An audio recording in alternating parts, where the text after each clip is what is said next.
Cyrielle Sarah Cohen, du lundi au jeudi. Bonjour à toutes et à tous et bienvenue sur Radio J. Merci d'être avec nous aujourd'hui pour une émission culturelle spéciale Yom HaShoah aujourd'hui. La culture est bien sûr ce qui conserve notre mémoire par tous ces biais au cinéma, dans nos livres ou encore au théâtre ou au mémorial. Plus que jamais, nous ferons un tour d'horizon des sorties culturelles. Nous parlerons des derniers témoignages avec mes invités aujourd'hui, Stéphane Cross et Jean-Marie Montali, auteur et réalisateur du film Pourquoi, visage de la Shoah, sorti en salle le 30 janvier dernier et à retrouver exceptionnellement en streaming dès aujourd'hui pour Radio J. Vous l'avez compris, la culture et l'actualité, c'est aujourd'hui en direct de 15h à 16h, toujours sur Radio J. 15h, 16h, Cyrielle Sarah Cohen. Radio J. Bonjour Stéphane Cross et Jean-Marie Montali. Bonjour. Merci Bonjour, beaucoup d'être mes invités aujourd'hui. Pour nos auditeurs, je vais quand même rappeler vos fonctions. Jean-Marie Montali, vous êtes grand reporter, essayiste, réalisateur. Vous êtes auteur de Nous sommes les voix des morts. Les derniers déportés témoignent, sortis aux éditions Cherche Midi il y a 5 ans. Stéphane Cross, vous êtes producteur, réalisateur d'une trentaine de documentaires. Vous êtes mes invités aujourd'hui pour parler de votre film Pourquoi, visage de la Shoah, à l'occasion de Yom HaShoah qui commémore les victimes de la Shoah et les héros de la résistance juive pendant la Seconde Guerre mondiale ainsi que les victimes du terrorisme. Vous étiez venu nous voir dans cette émission au 18e jour de la guerre en Israël. C'était le 24 octobre 2023 avec Nissim Selam, photographe franco-israélien qui a d'ailleurs assisté votre film puisqu'il photographie depuis 10 ans les rescapés de la Shoah. À l'époque, vous cherchiez des fonds, notamment pour développer votre film que vous vouliez intituler Le Dernier Lien. C'est devenu Pourquoi, visage de la Shoah, sorti en salle le 30 janvier. Comment ce film est donc né ? Alors, ce film est né au départ par, comme vous l'avez si bien dit, le livre de Jean-Marie qui s'appelle donc Nous sommes les voix des morts, puisqu'il a été recueilli en Israël, dans un endroit, il pourra en parler un peu plus tout à l'heure, tous des témoignages dans un endroit qui est une espèce d'EHPAD où en Israël, on a été mettre les derniers survivants de la Shoah. Et il est venu me voir en me demandant est-ce qu'il serait possible, d'après toi, de l'adapter ou en tout cas d'en faire une autre version, mais que ce ne soit pas juste des écrits, puisqu'on sait qu'on vit aujourd'hui dans une civilisation de l'image. Eh bien, je lui ai dit banco, sauf qu'on a eu beaucoup de mal, comme vous l'avez dit, à trouver un producteur, et donc ce film est né de la générosité de tous les gens qui ont voulu que ce film vienne, puisqu'on a fait un financement participatif, et c'est ce qui a permis au film d'exister. De pouvoir le financer. On avait lancé ce financement le jour où vous nous aviez reçus.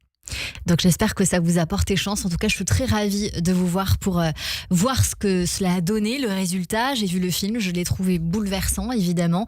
On va en parler très longuement dans cette émission. Il est disponible dès aujourd'hui sur la plateforme Capucine, CAPUE2SEEN, pardonnez-moi. On avait évoqué, bien sûr, le 7 octobre 2023. Il existait un autre 7 octobre 1944. Vous le relayez dans votre film.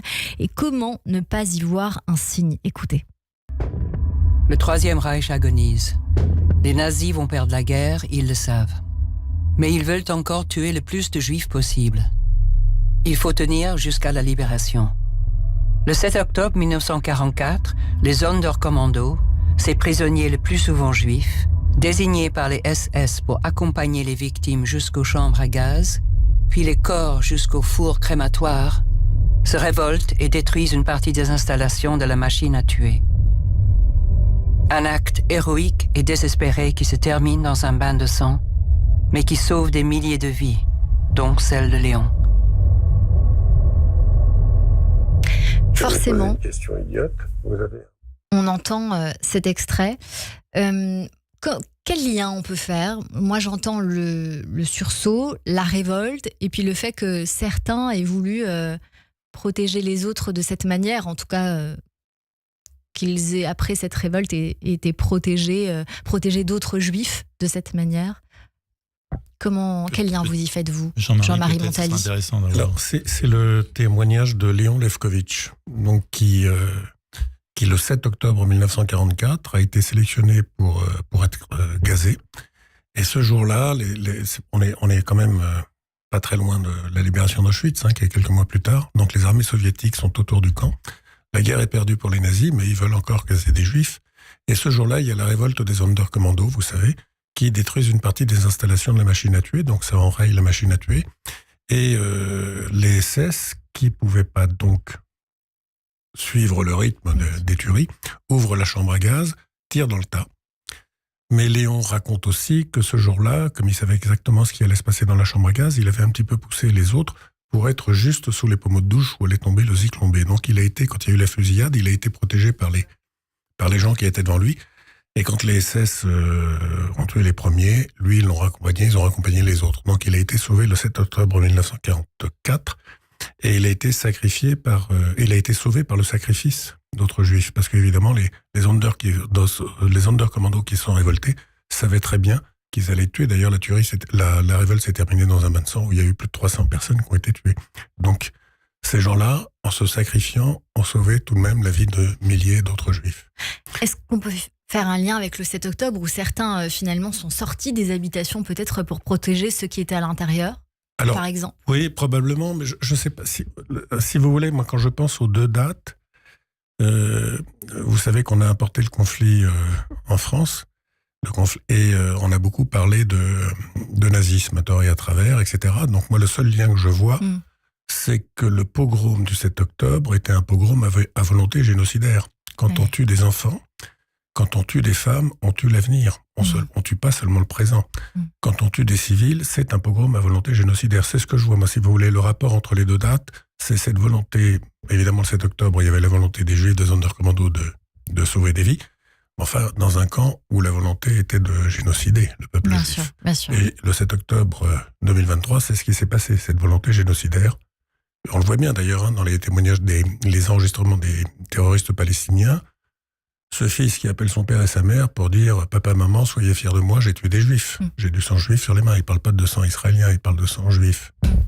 Ça me rappelle forcément une autre histoire. Je pense à Sébastien Selam, un juif qui a été tué en France par son voisin et un ami d'enfance et qui avait dit exactement la même chose à sa mère. Votre film est aussi né, bien sûr, d'un pourquoi qui vous a longtemps hanté, Jean-Marie Montali, en tant que grand reporter. Oui, alors en tant que grand reporter, donc j'ai fait du grand reportage toute ma vie pendant 25 ans, 30 ans. J'ai couvert des sujets assez durs, des conflits, des massacres, des catastrophes naturelles, et on m'a jamais demandé pourquoi je le faisais, parce qu'on considérait que c'était mon métier. On m'a jamais demandé, mais pourquoi tu vas au Rwanda, pourquoi tu vas en Afghanistan, t'es pas tadjik, enfin, à partir du moment où j'ai commencé à m'intéresser à la Shoah, et si vous voulez, je vous dirai pourquoi après, je me suis intéressé à ce sujet-là, on m'a demandé, mais pourquoi? Puisque tu n'es pas juif. Mais même quand j'ai fait un sujet sur le massacre des baleines, on m'a jamais dit, c'est bizarre, t'es pas un cachalot. Et le jour où je m'intéresse donc quand même à l'héritage de l'humanité, 6 millions de personnes, ça commence à concerner tout le monde, au-delà de la communauté juive, on m'a demandé pourquoi. Et en fait, cette question au début m'a chagriné, parce que j'ai senti à ce moment-là que la communauté juive était seule dans son malheur et qu'elle considérait qu'on ne pouvait pas avoir d'empathie ou qu'on ne pouvait pas la comprendre si on n'était pas juif. Donc ça m'a chagriné. Mais même dans la communauté juive, on m'a posé cette question. Et là, ça a commencé à m'énerver. Et donc, je me suis dit, il faut faire ce film qui s'appellera Pourquoi ? Et c'est ce que Stéphane a accepté de faire. Vous commencez, la première phrase, c'est « Je ne suis pas juif », justement, et pourtant, vous vous souciez de ce devoir de mémoire collectif. À la fin, il y a une phrase d'Elie Wiesel.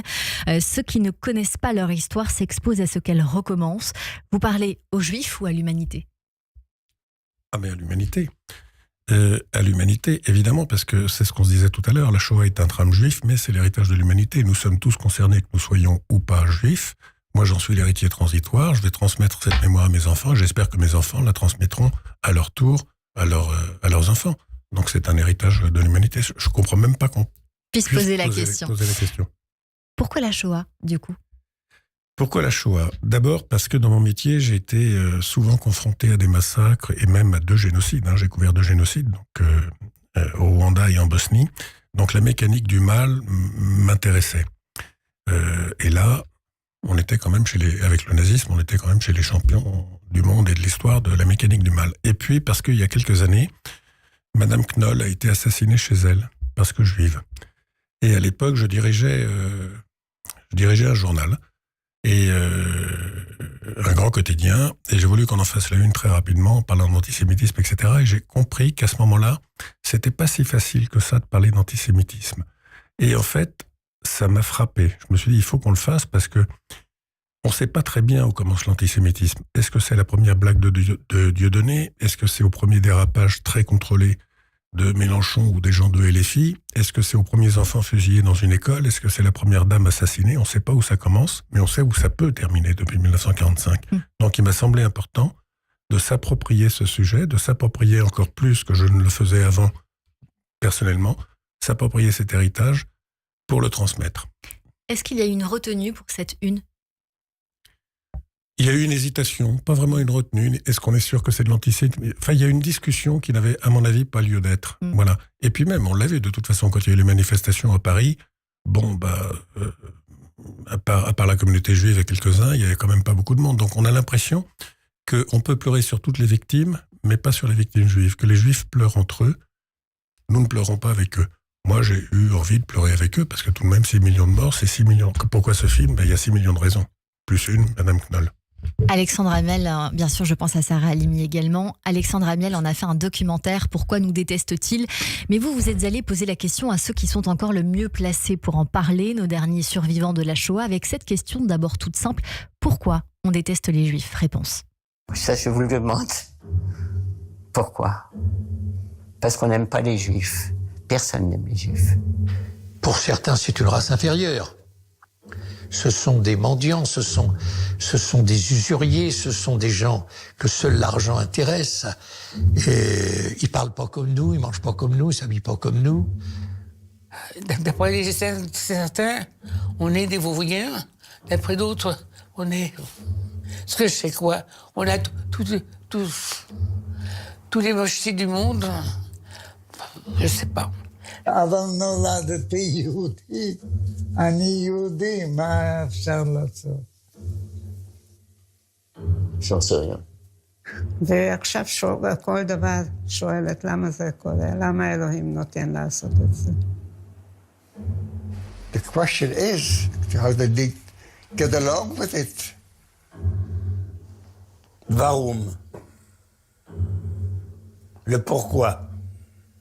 Parce que les Juifs, c'est la plaie du monde, paraît-il. Il y a ce je ne sais pas et d'autres réponses qui réveillent et bousculent tous les clichés liés à l'antisémitisme qui existait déjà bien avant la Shoah, depuis la création du peuple juif en réalité. Mais c'est encore Hitler qui en parlait le mieux avec les images d'archives que vous diffusez.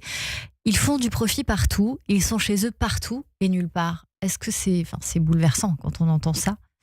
Quelle réaction vous avez encore aujourd'hui en écoutant ces mots? Moi, ça me glace parce que je trouve que c'est toujours d'actualité. Quand on entend ça, on a l'impression qu'on n'a rien appris. On n'a rien appris de ce génocide et qu'il y a des personnes encore aujourd'hui qui osent remettre ce genre de discours. Ça fait vraiment froid dans le dos et ça veut dire qu'il faut qu'on soit toujours vigilant et qu'aujourd'hui, en particulier, c'est Yom HaShoah, donc c'est d'abord se rappeler de la mémoire de ces victimes, puisqu'on va lire le nom, tous les noms. Enfin, pas tous, parce qu'ils sont trop nombreux. Mais c'est surtout de se rappeler qu'on doit rester vigilant parce que ça peut se reproduire.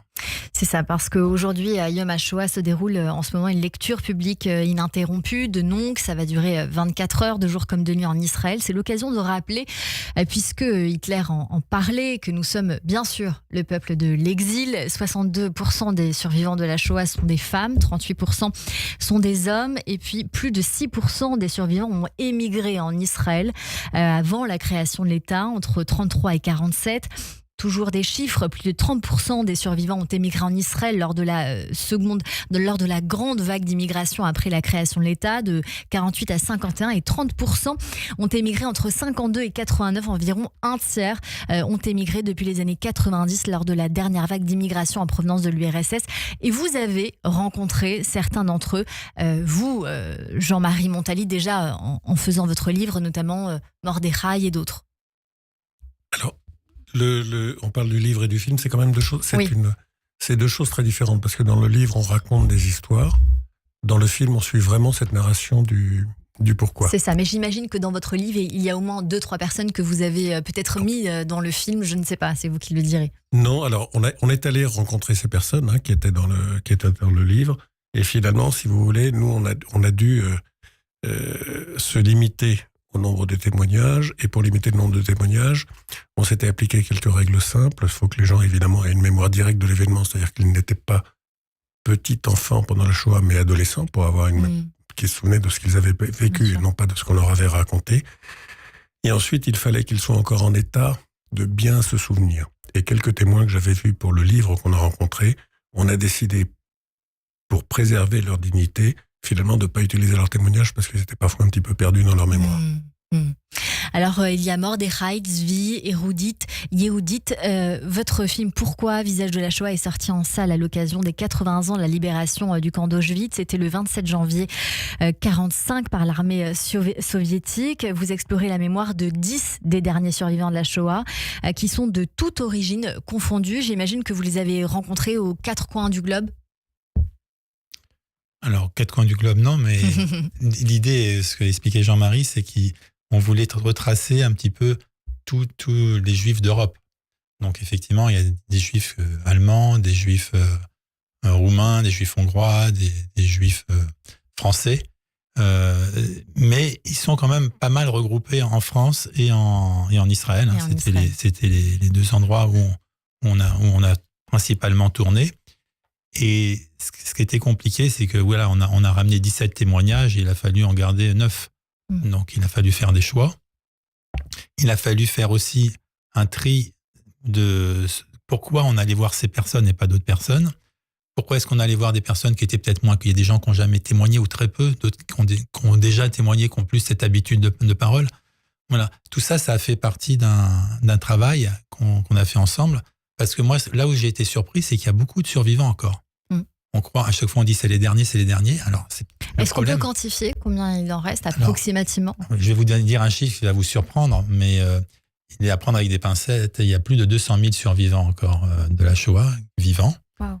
Le problème, c'est que dans ce chiffre-là, c'est pas forcément des gens qui étaient dans un camp de concentration, c'est pas forcément des gens qui étaient en âge de se souvenir, ou qui vont être trop âgés pour... voilà. Par contre, des gens en capacité de raconter, de se souvenir, et ça, c'est malheureusement beaucoup plus pas compliqué. quantifiable, et c'est plus rare et c'est plus compliqué. Et puis, il y avait aussi, c'est un film, quand il fait un livre, il peut se retrouver face à une personne qui peut-être parle mal, bégaye ou a pas d'émotion. Nous, dans un film, il fallait avoir des gens qui sont aussi vecteurs et qui transmettent leur émotion et leur réalité. Et ça, c'était à prendre en compte, effectivement, dans le choix des personnes à filmer. Ce que disait Stéphane aussi, qui est très important, dans le choix des témoins, c'était de redonner ce qui fait de la Shoah un événement sans équivalent dans l'histoire de l'humanité, sa dimension continentale. On a exterminé les Juifs sur tout un continent. Les autres génocides, c'était à échelle nationale. Donc là, c'est à échelle continentale, il fallait absolument qu'on redonne cette dimension. Ça, c'est très beau de le dire. En suivant votre parcours, Jean-Marie Montali, dans la voix de Charlotte Rampling, à la narration de leurs histoires rythmées, illustrées par un décryptage de l'enfer de la Shoah, il y a aussi des archives historiques, personnelles des survivants. Vous traitez vraiment ce documentaire par le début. Comment et pourquoi vous l'avez construit? Alors, un mot sur Charlotte Rampling, puisque vous la citez, qui a accepté de faire la voix de ce film. Ni Stéphane ni moi ne la connaissions. Elle a accepté sans hésiter, immédiatement, sans nous connaître, sans hésiter et sans rien attendre en échange. Donc, je pense qu'il fallait le mentionner. Et une première fois et une deuxième fois, puisqu'on vient de terminer la version internationale, donc en anglais. Il fallait le mentionner. Alors, comment on l'a traité? C'est un petit peu ce que je vous ai au départ. Il fallait qu'on puisse comprendre cette progression, parce que le nazisme ou la volonté d'exterminer des Juifs, c'est pas arrivé brutalement comme ça du jour au lendemain. C'est un travail qui a été un long empoisonnement des esprits et des âmes. Donc ça a pris beaucoup de temps. Et il fallait qu'on raconte, nous, ce que c'était, on pensait en tout cas, devoir raconter ça, ce que c'était que d'être un enfant juif dans les rues de Varsovie, de Paris ou d'ailleurs en Europe, et les premières mesures anti-juives. Et on se rend compte finalement, et c'est peut-être très important si on voulait faire un parallèle avec l'actualité, on se rend compte que finalement, l'indifférence laisse faire beaucoup de choses. Non pas que les indifférents soient coupables du pire, mais les indifférents laissent le pire advenir. Et je pense que si dans les années 30, les populations européennes s'étaient soulevées contre les mesures anti-juives, probablement qu'on ne serait pas allé aussi loin. Je pense qu'aujourd'hui, si les populations européennes se soulevaient contre la résurgence de l'antisémitisme, qui ne date pas du 7 octobre, du 7 octobre 2023, qui a commencé il y a quelques années, il ne faut pas qu'on soit indifférent en réalité à ça. D'où Donc, le... c'était voilà, c'était comme ça. D'où le pourquoi aussi. On va écouter la bande-annonce.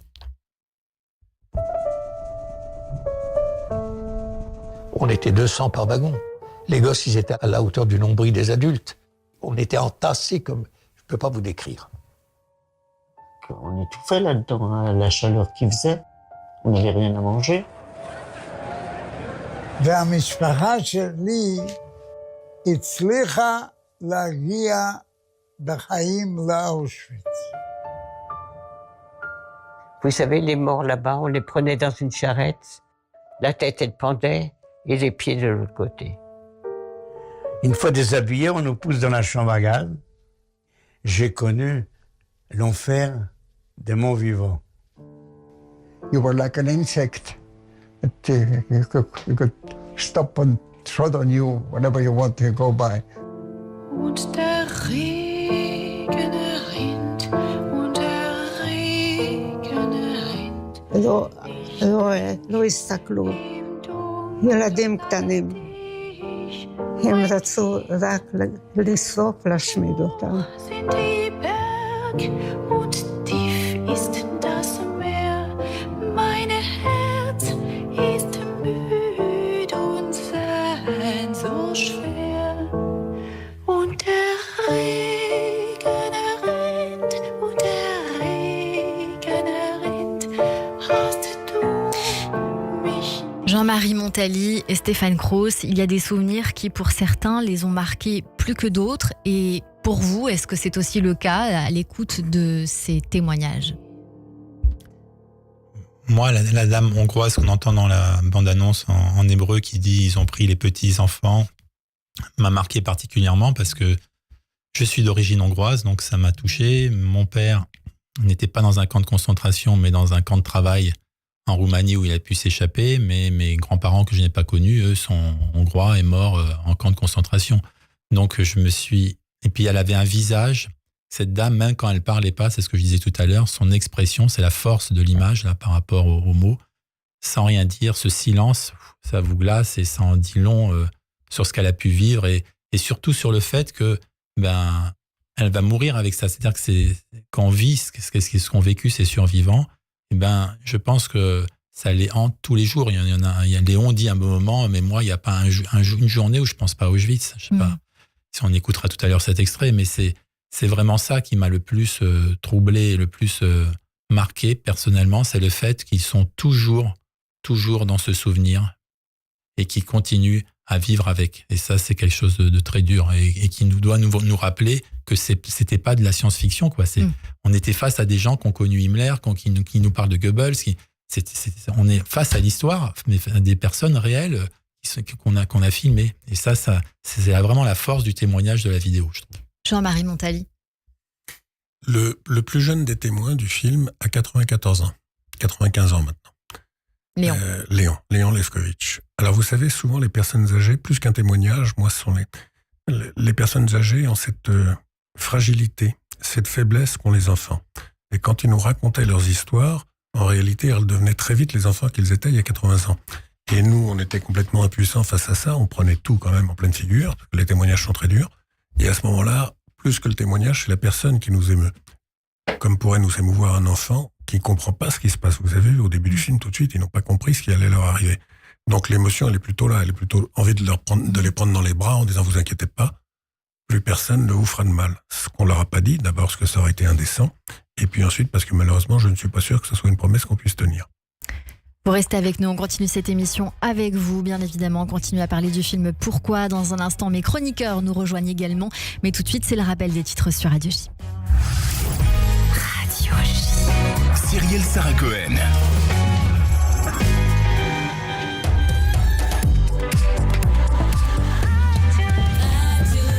15h30 sur Radio J. Bonjour et bienvenue. Tout de suite, le rappel des titres avec Etani Belaïch.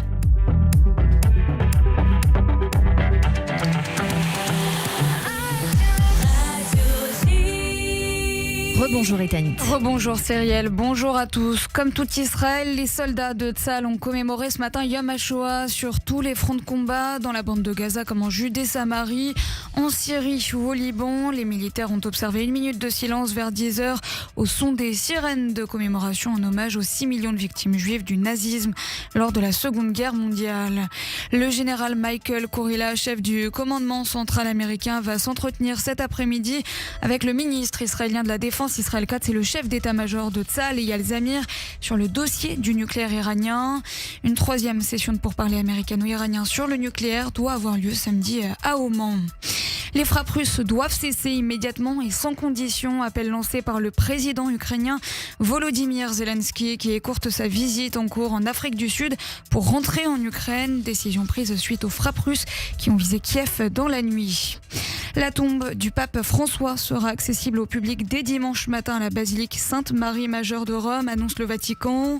Le cercueil du pape argentin décédé lundi à 88 ans sera transféré samedi à la mi-journée dans cette basilique pontificale, dans la foulée de ses obsèques place Saint-Pierre. En France, un adolescent de 15 ans a poignardé 4 élèves dans un lycée en début d'après-midi. L'une de ses camarades est décédée. Le suspect a été maîtrisé par ses enseignants. La police est sur place. Le ministre de l'Intérieur, Bruno Retailleau, est attendu dans l'établissement. Enfin, je voulais me faire recenser comme victime, une victime parmi d'autres et fille du Premier ministre. Déclaration d'Hélène Perland, la fille de François Bayrou, invitée de France Inter ce matin pour la parution d'un livre où elle témoigne de son agression physique par un prêtre de Notre-Dame de Bétarame. Et merci beaucoup Etanit Belaïch. On vous retrouve à 16h pour le journal complet. Tout de suite une très courte pause et on poursuit notre émission avec mes chroniqueurs. Émission spéciale Yom HaShoah et mes invités bien sûr sur Radio J. Radio J, le 6-9, Ilana Ferradian. Tous les matins à 7h45 sur Radio J, Christophe Barbier. Je vous retrouve tous les matins dans le 6-9 d'Ilana Ferradian avec un invité politique chaque jour. C'est le Barbier du matin. C'est tous les jours à 7h45 sur Radio J. Et si votre impôt sur la fortune immobilière vous permettait de sauver des vies ? En soutenant le Magen David Adom, vous contribuez au financement d'ambulances, de matériel de secours et à la formation des équipes médicales sur le terrain. Votre don est déductible à 75% de votre impôt IFI. Agissez dès maintenant sur mda-france.org. Votre hebdomadaire Actualité Juive se réinvente. Il s'appelle désormais ActuJ. Un hebdomadaire généraliste avec un regard juif, un esprit de pluralisme en France et en Israël pour porter encore plus haut la voix de la communauté juive et d'Israël. Les années qui viennent seront difficiles et décisives. ActuJ sera là, à vos côtés, indéfectible et déterminé. Soyez, vous aussi, aux côtés d'ActuJ. Soutenez une presse juive et indépendante. Profitez jusqu'au 30 avril de l'offre abonnement annuel à 80 € et seulement 55 € en digital. ActuJ.com. ActuJ.com. Radio J. Radio J. 15h-16h, Cyrielle Sarah Cohen, du lundi au jeudi. De retour sur l'antenne de Radio J. Merci de passer votre après-midi avec nous jusqu'à 16h avec mes invités aujourd'hui, Stéphane Cross et Jean-Marie Montalier, auteurs et réalisateurs du film documentaire Pourquoi, visage de la Shoah, disponible sur la plateforme Capucine. Bien évidemment, il y a des souvenirs qui pour certains les ont marqués plus que d'autres. Je me permets de donner les miens. Potence de 20 personnes sélectionnées dans une synagogue et pendues devant 3000 juifs parce que l'un d'entre eux s'était battu avec un Allemand. Dans le ghetto de Lodz, des enfants de 5-6 ans s'étaient sur des cadavres pour emporter tout ce qu'il pouvait être vendu en rampant sur des habitations comme auraient pu le faire des singes. Les bébés qui venaient de naître, enfants malades également, étaient jetés par les fenêtres des hôpitaux. Et bien évidemment, quand vous parlez à ces témoins, certains avaient leurs souvenirs, mais un souvenir qui reste en tout cas tout à fait commun, c'est que pour survivre, il fallait avoir l'air en bonne santé alors que toutes les maladies les attaquaient. Un extrait. Si tu avais des boutons sur les jambes, si tu étais amaigri. Moi, j'avais une camarade, Ida. Elle avait acheté avec son père un morceau de betterave. Et avec ce morceau de betterave, elle se le passait sur les joues pour être plus colorée et pour passer à travers la sélection. Et puis on essayait de se gonfler, de pas faire voir ses boutons. Et puis c'était aussi le scorbut qu'on avait. Et les dents qui se déchaussaient. Il fallait pas qu'on saigne. Pourquoi? Parce que on nous achevait. Et celles qui tombaient, on n'avait pas le droit de les ramasser. Elles étaient par terre, et puis ensuite, il y avait la charrette qui passait, qui les emmenait au four. Vous savez, les morts là-bas, on les prenait dans une charrette, on les mettait comme ça, la tête, elle pendait, et les pieds de l'autre côté. Voilà, c'est comme ça qu'on traînait les morts. Vous me faites revivre des moments affreux. Il y a une phrase constante dans ce documentaire, c'est vous êtes entré ici par la porte, vous ressortirez par la cheminée. Est-ce que vous êtes, vous, sorti de ces entrevues avec le sentiment d'avoir tout su? Non. D'ailleurs, ils nous l'ont dit plusieurs fois. Et pour le livre, c'était la même chose. C'est-à-dire que ils ont voulu aussi nous préserver. C'est-à-dire qu'il y a des choses... On est quand même allé presque au fond de l'horreur, là, parce que vous avez publié des extraits, j'imagine, en choisissant pas trop dur. Enfin, il y a quand même des témoignages très durs, mais on n'est pas allé au bout, quand même, de l'horreur.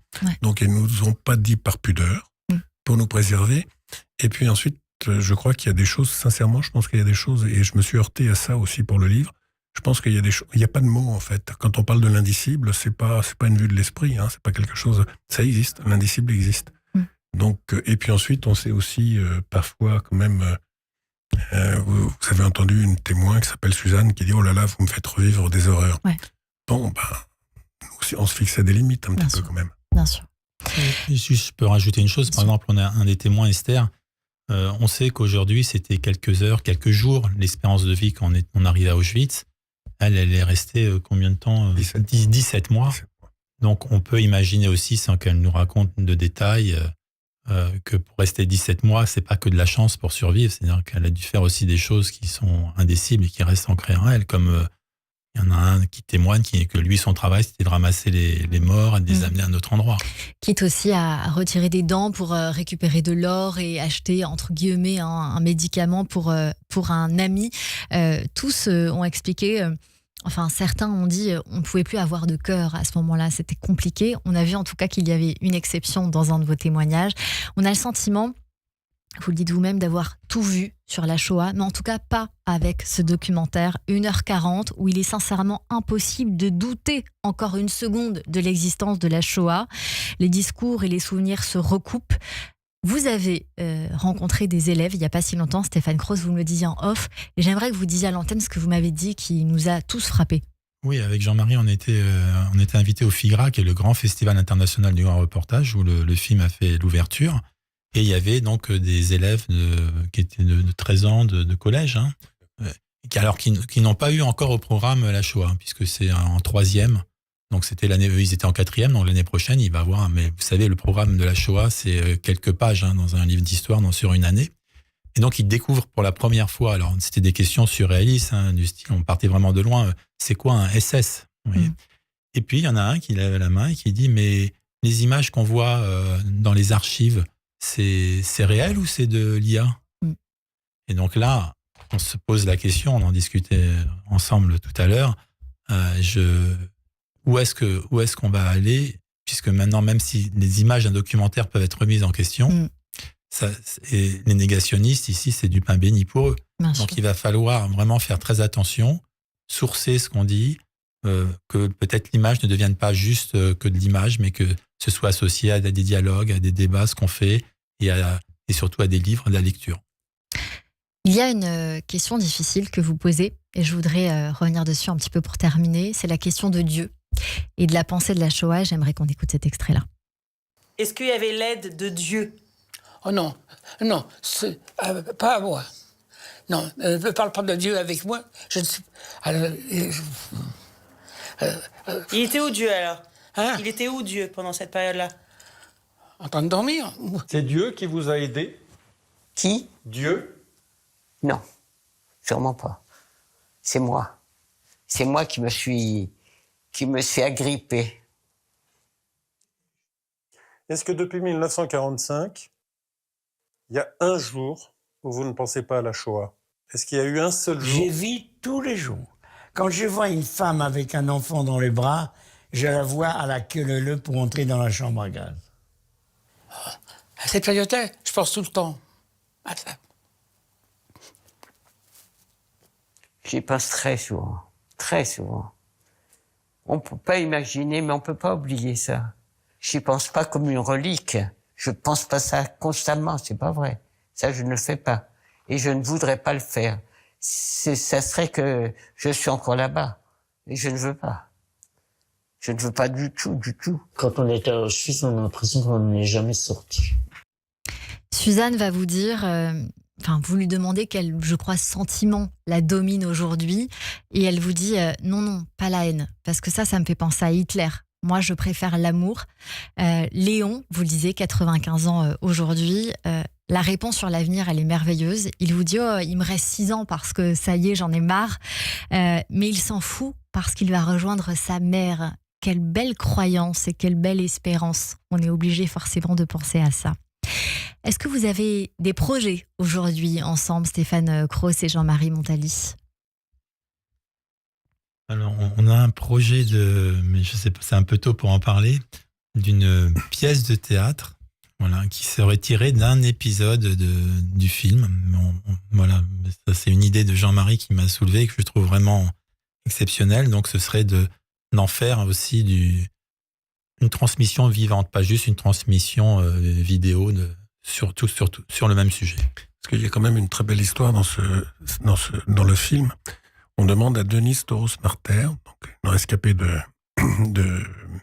qui vit à Marseille, et on a osé cette question, j'avais honte à la poser, en la posant. Est-ce que vous avez un bon souvenir d'Auschwitz ? Je suis pas certain qu'on pose beaucoup ce genre de questions, souvent. Donc elle nous a regardé un petit peu interloqués, puis après elle a dit oui, j'en ai un.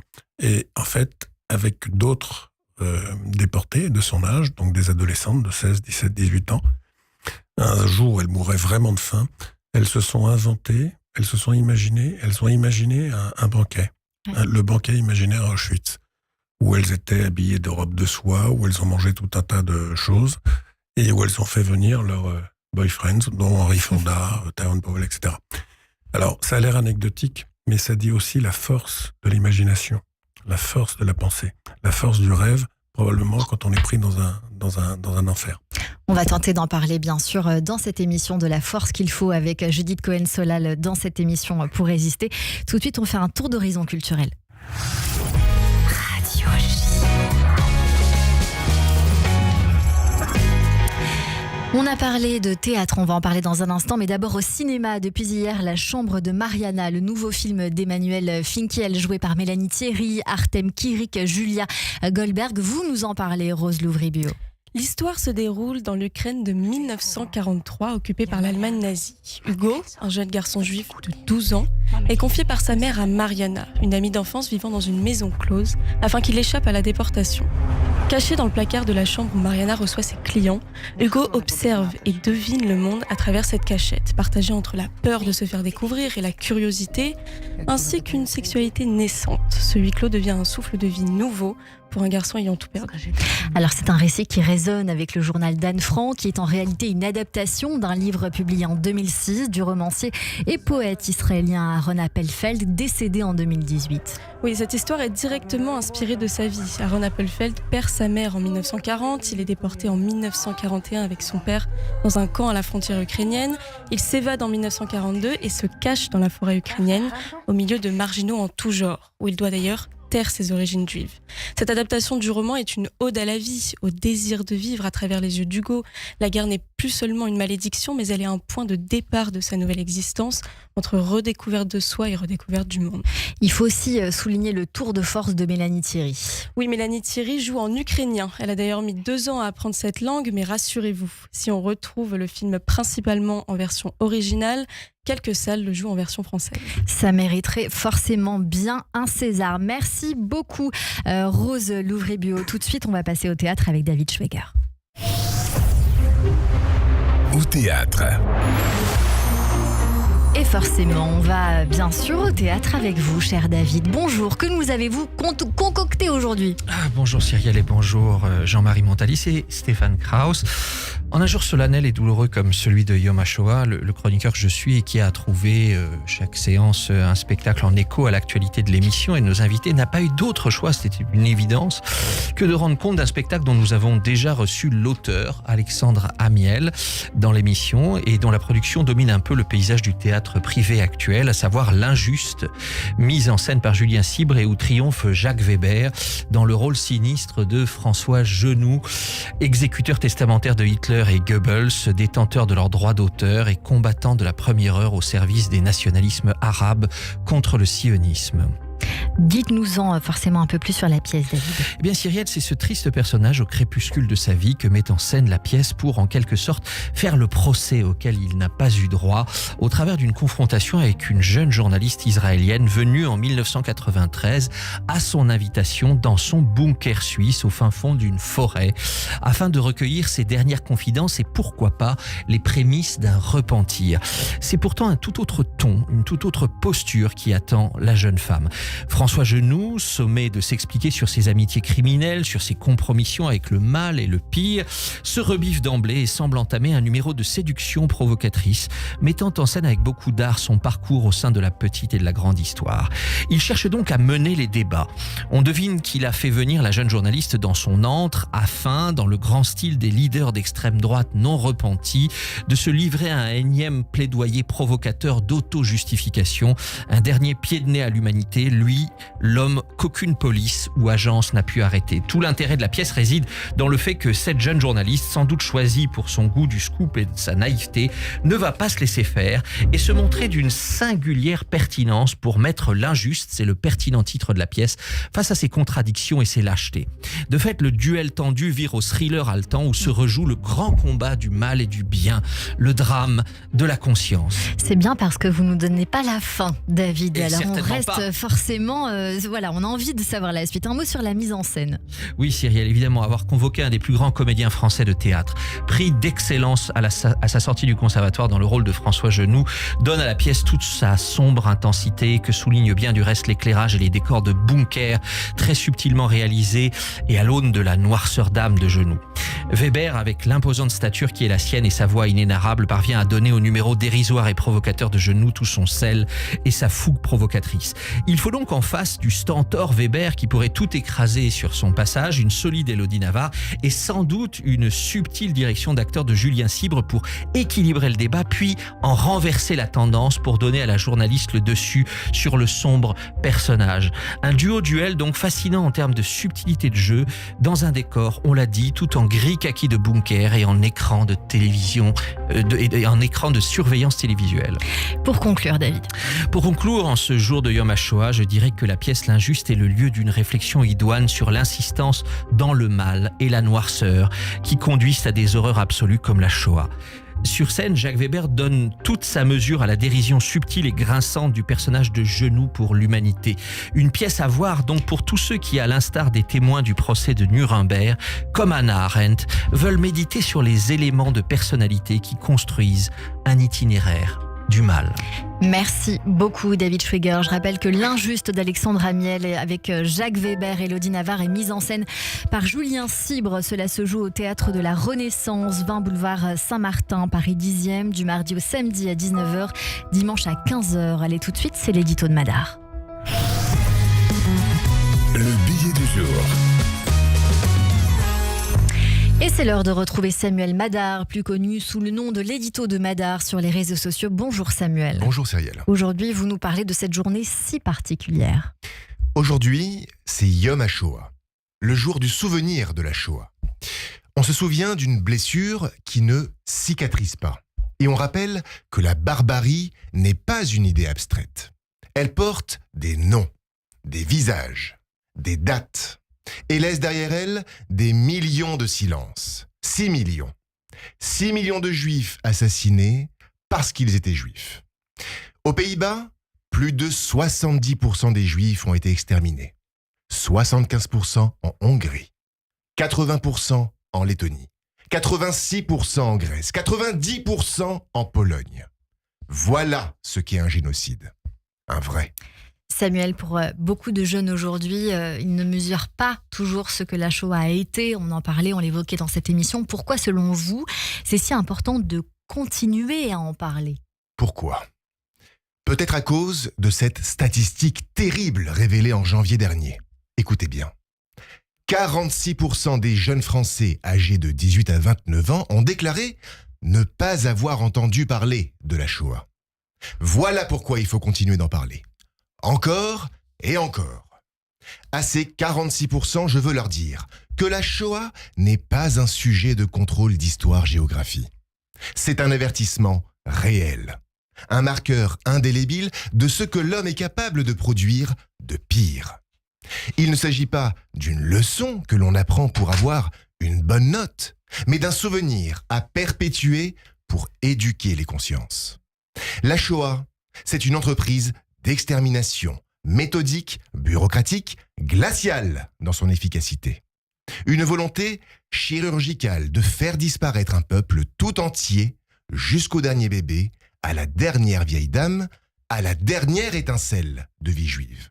C'est ça, un génocide. Ce n'est pas un mot que l'on transforme en hashtag pour le rendre tendance tout en le vidant de son sens. Vous faites allusion à certaines comparaisons qu'on entend en ce moment, notamment avec ce qui se passe à Gaza, on entend bien. Mais comment ne pas en parler dans le contexte actuel ? Ce mot, génocide, est travesti par les esprits tordus. Et il faut oser le dire clairement. Gaza, ce n'est pas un génocide. C'est un conflit tragique, avec des morts, des drames humains, des responsabilités multiples. Mais ce n'est pas un projet d'extermination. Et puis, posons-nous les bonnes questions.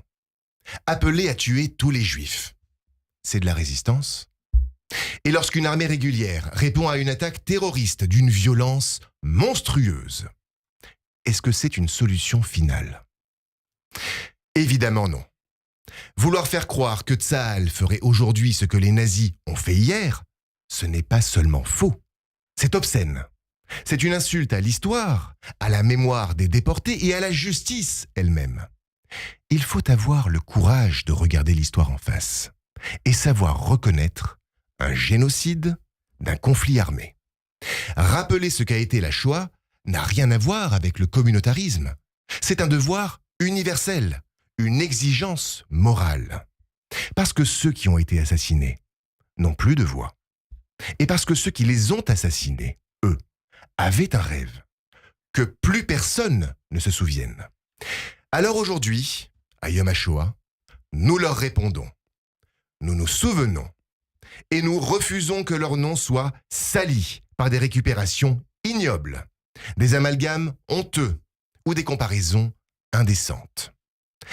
Ce souvenir n'est pas uniquement celui de la tristesse, c'est aussi et surtout celui d'une force, celle de rester debout et d'appeler les choses par leur nom. Merci beaucoup Samuel Madar. Tout de suite, on va débriefer ces minutes passées ensemble avec Judith Cohen-Solal. Radio J. Cyrielle Sarah Cohen.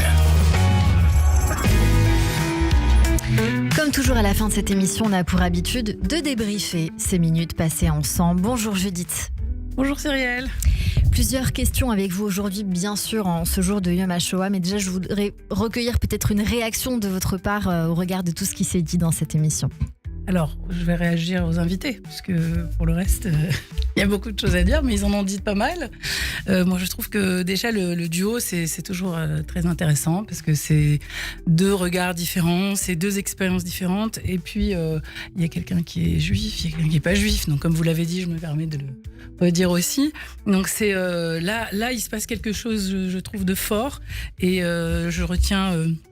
ce que vous avez dit, Jean-Marie Montali, vous avez dit, je suis un reporter, j'ai été voir tous les génocides, même les cachalots, personne ne m'a demandé si moi j'en étais, et tout d'un coup là on m'a demandé, mais pourquoi les juifs ? Donc, et que à cette question vous ayez répondu, alors justement les juifs, et que vous soyez mis à en faire encore plus.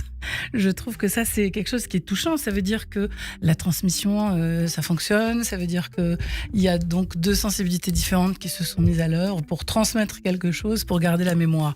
Et je crois que là, ça devient une œuvre de vie. puisque donc, c'est l'œuvre de votre vie aussi, c'est ce que vous en faites, puisque je comprends qu'il y a un bouquin, il y a encore bientôt une pièce de théâtre, enfin bon, là ça vous occupe beaucoup. Et puis le chiffre de 200 000 rescapés encore là, je trouve que ça c'est quelque chose auquel je ne m'attendais pas. Je comprends bien qu'il y en a qui étaient bébés, il y en a qui ne s'en rappellent pas, il y en a plein, mais quand même ça donne aussi de l'espoir. Et cette question très inquiétante que les jeunes ont posée quand ils ont dit est-ce que c'est de l'IA ou est-ce que c'est la réelle? Et ça, c'est notre angoisse à tous, je pense. Donc il reste pour transmettre évidemment la sensibilité des uns et des autres, quelque chose qui se transmet. Malheureusement, de ma place de psychanalyste, moi j'entends la transmission du trauma à travers les générations, et donc ça c'est quelque chose que c'est pas de l'IA, et c'est souvent, parfois et souvent même à l'insu des uns et des autres, c'est malheureusement un traumatisme qui a été vécu et qui a tellement atteint l'affect que dans toutes les relations qu'on va avoir ensuite, en famille, avec des amis, il y a une manière d'être, de se comporter, de réfléchir à la vie, et qui va en effet transmettre ce traumatisme, ce qui est quand même assez incroyable, inattendu. Et donc de ce côté-là, si ça se transmet, donc c'est en effet très important qu'on puisse transmettre autre chose aussi. Et finalement, tout ce que j'entends aussi des rescapés, c'est un appel à la vie. Chose qui dit on veut qu'on se souvienne, mais on veut pas qu'on se souvienne pour que tout le monde fasse la même chose, on veut pas qu'on se souvienne pour qu'on pleure sur nous, on veut qu'on se souvienne parce que de cette leçon, on veut que plus jamais ça, quelque chose de si mortifère, on veut quelque chose qui aille dans la vie. Judith Cohen-Solal, il nous reste 1 minute. Forcément, j'ai évoqué dans cette émission avec Jean-Marie Montali ce qu'il nous fallait pour résister, pour survivre à ce moment-là. Il a été question de l'imagination. Quelle force de résilience pour les rescapés pendant et post-Shoah, vous pourriez dire? Alors, c'est ce que je disais un petit peu tout à l'heure, c'est-à-dire que le problème, c'est la solution. Et c'est-à-dire que dans un premier temps, il faut survivre, faire que ça. Donc, il faut couper l'affect, et qui est là, qui reste quelque part, mais qui va se mettre comme dans une petite chambre, une petite boîte. D'ailleurs, c'est ce que font des gens comme nos invités, Stéphane Cross et Jean-Marie Montali. C'est-à-dire qu'ils viennent et ils essayent délicatement d'ouvrir cette petite porte sans que ça déborde ceux qui en parlent, et tout en faisant en sorte que ça puisse se transmettre, parce que ça, c'est la chose la plus importante. Donc la résilience, oui, on pense que c'est pardonner, c'est passer à autre chose. Non, en fait, ce qui est terrible, c'est que justement, pour avancer, il faut pas se retourner sur ce qui se passe, il faut pas pleurer tout de suite, mais par contre, il faut penser à un moment donné à ouvrir cette boîte de Pandore, parce que sinon, en effet, elle vous envahit, elle vous submerge, elle peut pourrir la vie, la vôtre et celle des autres. Donc bravo pour ce genre d'initiative. Je pensais à ça, qui n'est pas seulement du cinéma, parce que j'ai beaucoup pensé pendant toute l'émission que vous aviez beaucoup d'écoute, que cette écoute, elle sert dans les deux sens. Merci beaucoup Judith Cohen-Solal. C'est la fin de cette émission. Stéphane Cross et Jean-Marie Montali, merci beaucoup d'être venus nous voir.